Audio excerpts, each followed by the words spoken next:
Welcome to our freely accessible archive for sexology. I'm its founder, Erwin Haberle. Among many other things, we offer a complete history of sex research, from antiquity to today.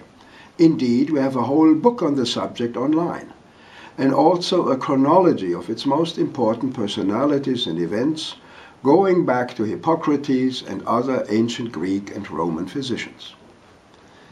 However, sexology as a special science in its own right was pioneered only 100 years ago by German Jewish doctors whose work was destroyed by the Nazis and then largely forgotten. Our site honors their memory with many original historical documents. The most important of these modern pioneers were four: Ivan Bloch, Magnus Hirschfeld, Albert Moll, and Max Marcuse. They and their colleagues developed the modern concept of sexology.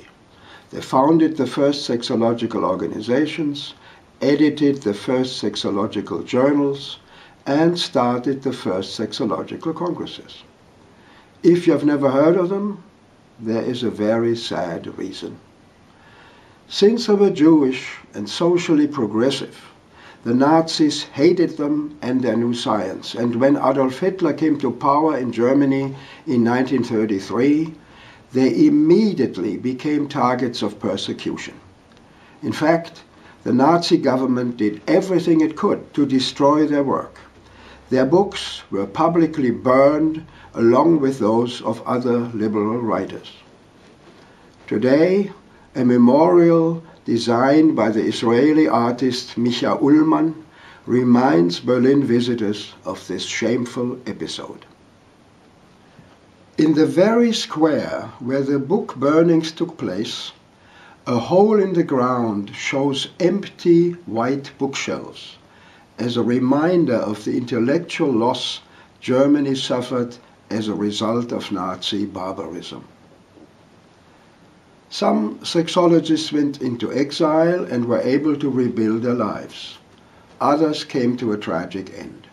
Virtually all of them were forgotten by the academic establishment.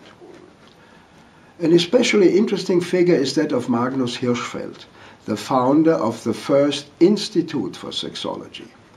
Starting in 1930, he had traveled around the world introducing his new science in the United States, Japan, China, the Philippines, India, Egypt, and Palestine.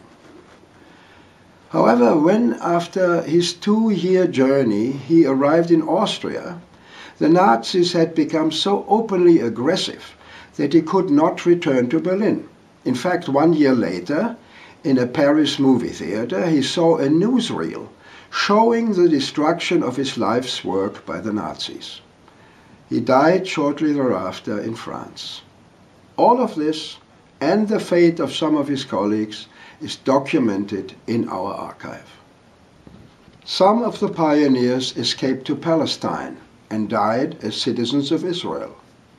Some were successful in other countries. For example, Ludwig Levy-Lenz, who prospered in Cairo as a cosmetic surgeon, or Ernst Gräfenberg, after whom the G-spot, Gräfenberg spot, is named.